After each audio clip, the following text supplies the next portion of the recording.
ବସ୍ତାରେ ପୂର୍ବତନ ପ୍ରଧାନମନ୍ତ୍ରୀ ଡକ୍ଟର ମନମୋହନ ସିଂଙ୍କୁ ଭାବପୂର୍ଣ୍ଣ ଶ୍ରଦ୍ଧାଞ୍ଜଳି।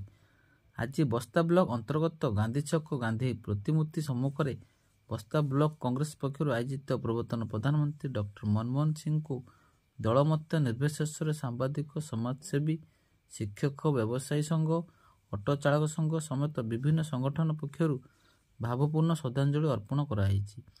ଶ୍ରଦ୍ଧାଞ୍ଜଳି ସଭାର ଆବାହକ ତଥା କଂଗ୍ରେସ ଜିଲ୍ଲା ସାଧାରଣ ସମ୍ପାଦକ ସୁଧାଂଶୁ ଶେଖର ଜେନାଙ୍କ ସଭାପତିତ୍ୱରେ ଆୟୋଜିତ ଏହି ଶ୍ରଦ୍ଧାଞ୍ଜଳି ସଭାରେ ବସ୍ତା ବ୍ଲକ କଂଗ୍ରେସ ସଭାପତି ସତ୍ୟନାରାୟଣ ଗୁପ୍ତା, ବସ୍ତା ବ୍ଲକ ବିଜେଡି ସଭାପତି ଅନିଲ କୁମାର ମହାନ୍ତି, ବସ୍ତା ନିର୍ବାଚନ ମଣ୍ଡଳୀ କଂଗ୍ରେସ ନେତା ବିଜୟ ନାୟକ, ବସ୍ତା ସମବାୟ ସଭାପତି ମନୋଜ କୁମାର ମହାନ୍ତି, ପୂର୍ବତନ ସମିତି ସଭ୍ୟ ରବୀନ୍ଦ୍ର ଦାସ, ବିଜେଡି ଜିଲ୍ଲା ସମ୍ପାଦକ ଜୟପ୍ରକାଶ ବେହେରା, କୁଡ଼ିଆ ସରପଞ୍ଚ ଗୌରାଙ୍ଗ ବେହେରା, ବିଜେଡି ଯୁବ ନେତା ନରସିଂହ ଦାସ, କଂଗ୍ରେସ ଯୁବ ନେତା ଜୀବନ ପ୍ରଧାନ, ଶେଖ୍ କବିରୁଦ୍ଦିନଙ୍କ ସମେତ ବିଭିନ୍ନ ସଂଗଠନ ପକ୍ଷରୁ ସ୍ୱର୍ଗତ ପ୍ରଧାନମନ୍ତ୍ରୀ ଡକ୍ଟର ମନମୋହନ ସିଂଙ୍କୁ ସ୍ତୁତି ଉଚ୍ଚାରଣ କରିବା ସହିତ ଭାରତ ବିକାଶରେ ତାଙ୍କ ତ୍ୟାଗ ଅବଦାନକୁ ମନେ ପକାଇଥିଲେ।